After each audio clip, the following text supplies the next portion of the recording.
Iya, pola makan, kemudian jangan juga bergonta-ganti pasangan seperti itu.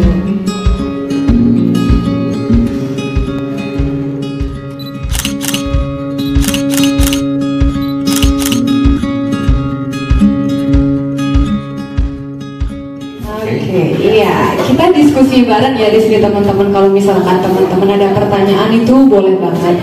Jadi mungkin dari teman-teman pernah dengar tentang kanker serviks, ada yang bisa sharing apa sih itu sebenarnya kanker serviks?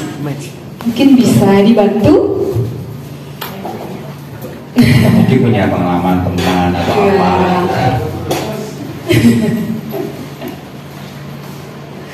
Oke. Ya langsung aja ya. Oke, kanker serviks itu adalah keganasan yang ditandai dengan adanya kelainan pada leher rahim di perempuan ya. Jadi itu tumbuh sel-sel yang tidak normal di sana seperti itu. Nah, kanker serviks ini sebenarnya adalah kanker yang nomor 4 paling banyak membunuh wanita seperti itu. Iya, pada perempuan. Merupakan kanker tersering pada perempuan. Ya. Jadi lumayan ya. Ya lumayan banget, angkanya cukup tinggi. Jadi setiap tahun itu sekitar 600.000 kasus baru kanker serviks. Dan menariknya adalah kanker serviks merupakan salah satu kanker yang dapat dicegah. Iya benar banget sebenarnya. Dan ada vaksinnya. Oke, jadi di Indonesia itu sekitar 1 wanita itu meninggal setiap jam karena kanker serviks. Padahal seperti yang tadi Dokter Henry bilang, kanker serviks itu sebenarnya salah satu kanker yang bisa dicegah. Nah mungkin sebelum kita masuk ke pencegahan kanker serviks, kita harus kenal dulu nih apa sih penyebab dari kanker serviks. Jadi kanker serviks itu disebabkan oleh virus, infeksi. Jadi, kanker serviks merupakan salah satu kanker yang disebabkan oleh infeksi. Nah, infeksinya adalah human papilloma virus. Jadi kalau virusnya ada dalam tubuh dalam jangka waktu lama, dia akan membuat sel di sel itu mutasi sehingga menjadi ganas ya. Iya, benar sekali. Ya. Jadi itu banyak banget ya, ada tipe virus yang menyebabkan kanker serviks. Ada sekitar 100-an tipe HPV. Nah, tidak semuanya menyebabkan kanker serviks. Hanya ada beberapa tipe yaitu tipe 16 dan 18 yang bisa menyebabkan kanker serviks. Dan ada beberapa tipe lainnya juga seperti 6 sama 11. Jadi itu dilakukan melalui hubungan seksual ataupun kontak erat. Jadi sebenarnya gak cuma cewek bisa ya, tapi cowok juga bisa. Berisiko. Kalau cowok itu biasa menyebabkan kanker penis dan kanker anus. Kalau di Indonesia masih populer untuk female. Kalau di luar negeri program pencegahannya sudah ke pria. Gitu. Jadi tipe virus HPV itu banyak, ada ratusan, tapi ada 4 yang penting yaitu 16, 18, 11, sama 11, yaitu yang menyebabkan kanker serviks dan kutil kelamin. Nah, HPV tipe lainnya itu biasanya menyebabkan kutil pada kulit atau mata ikan. Jadi sebenarnya sangat umum di masyarakat gitu. Nah, kalau pencegahannya sebenarnya dengan vaksinasi dia akan mampu mencegah selain cancer, kutil kelamin dan kutil tipe lainnya ada di tubuh. Jadi vaksin itu punya cross protection gitu ya. Itu kira-kira penyebabnya dari kanker serviks gitu. Nah, risiko yang lebih tinggi itu juga terjadi pada perempuan dengan HIV ya teman-teman. Di mana perempuan dengan HIV itu 6 kali risikonya lebih tinggi dengan perempuan yang tanpa HIV. Oleh karena itu makanya kenapa kita selalu promote, ayo teman-teman kalau yang aktif secara seksual, ayo check up. Jadi kesehatan seksual dan reproduksi itu harus dicek secara rutin 3-6 bulan sekali. Tujuannya apa? Sebenarnya adalah untuk pencegahan. Jadi apa ya? Jadi kalau selain tadi kanker serviks itu ada vaksin pencegahannya, ternyata kalau deteksi dini kanker serviks itu bisa disembuhkan secara total tanpa harus operasi pengangkatan rahim. Jadi sehingga jadikanlah pemeriksaan kesehatan reproduksi sama seksual bagian dari general check-up. Itu sangat penting karena if we detect early, ada vaksinasi, jadi angka kematian bisa diturunkan. Terus kemudian kayak misalnya pengobatan yang susah seperti pengangkatan rahim yang paling mungkin menjadi momok pada perempuan itu dapat dihindari. Kira-kira seperti itu. Nah selain itu juga mungkin pencegahan lainnya adalah rokok. Ternyata rokok itu bisa meningkatin berapa persen ya? Sekitar 60% lebih. Jadi kalau dengan rokok, jadi kalau dia punya HPV tidak vaksinasi, jadi dia akan lebih rentan terkena itu. Terus kurang istirahat, kurang olahraga, jadi sering olahraga ya. Iya, selain itu juga kita harus pola makan, kemudian jangan juga bergonta-ganti pasangan seperti itu. Kalau pola makan juga tidak seimbang, yang mungkin bisa consider supplements sama gitu. Iya. Oke, tadi kita udah diskusi nih tentang banyak tentang vaksin kanker serviks ya. Mungkin ada yang mau ditanya ini dari teman-teman, ada yang kepo tentang vaksin atau tentang screening ya, boleh banget. Tentang pengobatannya juga boleh. Iya. Pemeriksaannya ada di mana aja sih? Vaksinnya bisa didapat dari mana? Itu boleh dong ya. Cerita aja atau tanya aja. Oh ya, boleh Kak. Silakan, kakaknya siapa? Namanya? Meli. Oh ya. Dengan Kak Meli.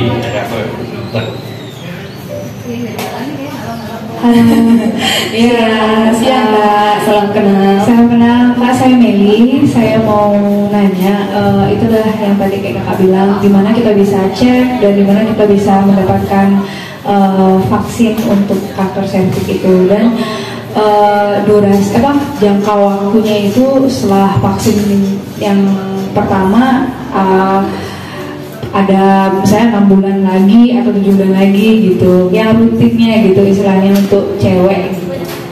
Oke, ya. Terima kasih Kak Meli. Mungkin Dokter Henry bisa silakan. Meli ya tadi namanya. Oke, kita tadi apa untuk screeningnya di mana, vaksinnya di mana? Kalau untuk pemeriksaan, sebenarnya untuk pemeriksaan kanker serviks itu ada pemeriksaan sederhana. Jadi dari pemeriksaan IVA. Jadi memang vagina diperiksa. Biasa bisa diperiksa di dokter kandungan, di klinik kesehatan seksual maupun di bidannya. Iya, ada. Ya, jadi di IVA itu adalah jadi meneteskan asam asetat ke serviks. Jadi kalau dia putih berarti dia udah sel ganas. Itu paling sederhana. Yang kedua ada pemeriksaan Pap smear. Mungkin sering dengar ya. Jadi biasanya dianjurkan pada minimal di usia 30 sampai 40 tahun pernah sekali vaksin. Dan setelah 40 tahun itu setiap tahun bisa diulang ataupun tidak beberapa sekali sebagai bagian dari screening. Kemudian ada pemeriksaan DNA dari HPV. Jadi dilihat di vagina itu ada HPV apa enggak gitu. Kemudian di balai kita punya ketiga-tiganya. Itu. Tapi di rumah sakit juga ada, di beberapa puskesmas juga mungkin sudah bisa diakses pemeriksaan untuk IVA. Cuma pemeriksaan PCR untuk HPV-nya sendiri tidak semua tempat punya. Paling cuma di Kogia, di Sangla mungkin ada, di kita kebetulan ada itu. Kemudian untuk pencegahan, nah untuk pencegahan ada vaksinasinya. Nah sebenarnya vaksinasi HPV itu sudah menjadi vaksinasi wajib sama halnya seperti COVID. Nah itu diberikan gratis tapi untuk anak-anak. Silakan untuk anak-anak doang. Iya, usia vaksin 4 kelas 6. Iya. Jadi sebenarnya sejak tahun 2016 itu sudah menjadi program pemerintah. Nah 2003, 2004 itu udah free untuk semua anak SD gitu. Yeah. Nah jadi kalau anak 9 sampai 13 tahun itu cukup 2 dosis. Nah itu diberikan free pemerintah. Biasa diberikan ketika bulan imunisasi anak sekolah, yaitu Oktober November ya. Itu. Kemudian kalau usia 13 tahun ke atas itu harus vaksinasi 3 kali termasuk usia dewasa. Ya jadi biasanya itu bulan 0, kemudian 2 bulan kemudian, ya 6 bulan ke 6. Nah dengan harapan dia bisa durasi proteksi selama 20 tahun. Jadi 3 kali vaksinasi. Kira-kira jelas menjawab pertanyaannya. Tes. Oke, terima kasih Kak Meli. Kalau untuk usia di atas 13 tahun sama dewasa biasanya memang kita harus minta, karena di usia kita belum belum masuk sasaran program. Kalau bagi cewek yang sudah cek HPV-nya positif, sebenarnya yang prianya juga bisa dianjurkan untuk vaksinasi. Ataupun yang belum sunat juga bisa dianjurkan untuk sirkumsisi, karena itu meningkatkan resiko untuk kanker penis. Biasa seperti itu sih. Pertanyaan lain mungkin? Pertanyaannya gejalanya.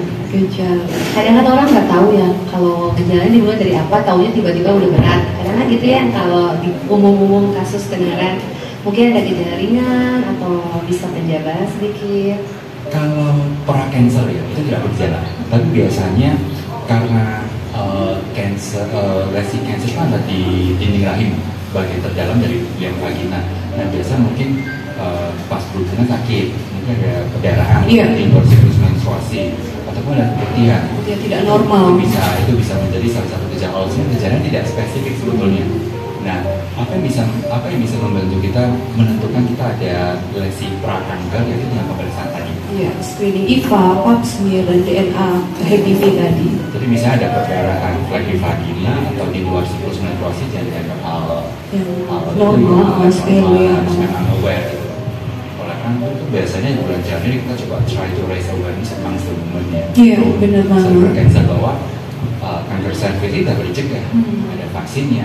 Dan selain vaksin juga diagnosis dini, deteksi dini, screening, dan hidup sehat terus saja. Ya.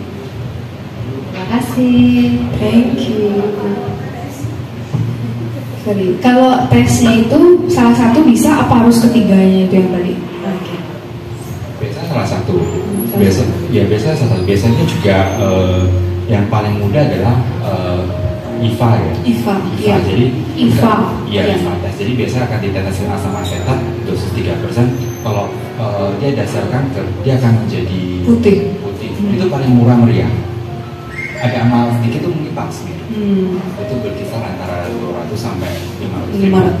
Kemudian yang PCR yang memang agak mahal, harganya jutaan. Biasanya kalau PCR itu untuk mereka yang pengen tahu sampai benar-benar ada virusnya pakai gak sih gitu loh. Tapi sebenarnya kalau tahu virusnya juga tuh penjagaannya ya sama, vaksinasi. Terima kasih dok.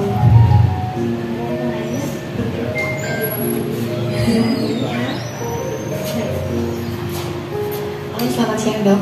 Jadi saya mau tanya, yang pertama untuk pemeriksaan itu setelah ada gejala atau kayak kita lagi normal-normal aja, jadi kita kayak boleh langsung memeriksakan diri. Terus kira-kira ada kaitannya nggak penggunaan kontrasepsi IUD yang dipasang dengan kanker mulut rahim?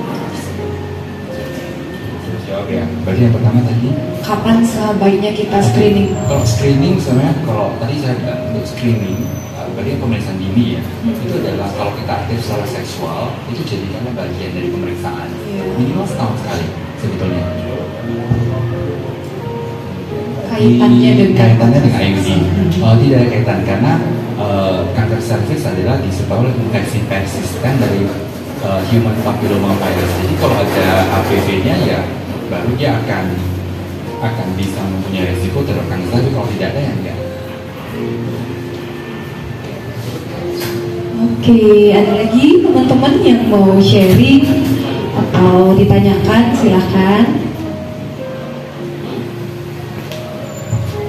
Kayaknya ada berdua sama ada artis yang kena ya sih? Julia Perez masuk ya.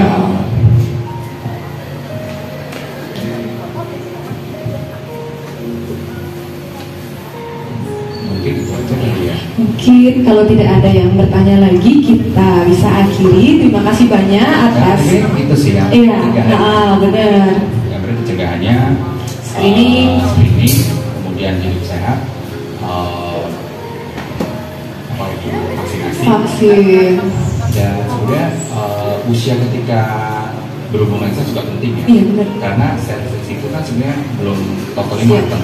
Itu biasanya dianjurkan boleh berhubungan seks setelah 20 tahun karena sebenarnya kematangan serviks. Karena kalau orang berhubungan seks sebelum masanya sebenarnya karena serviks itu kalau terkena mekanik ya. Mechanical trauma ya. Hubungan seks pasti ada mechanical trauma mekanis pada serviks. Kalau di situ kan HPV itu akan memiliki resiko. Kira seperti itu. Jadi tidak berkontak di pasangan karena kan ternyata HPV itu juga bisa dapat pria, tapi tidak bergejala sehingga bisa keluar yang lainnya. Kemudian mengurangi rokok sama alkohol, terutama itu karena kedua itu meningkatkan resiko kalau seseorang punya HPV itu bisa jadi cancer cervix. Gitu.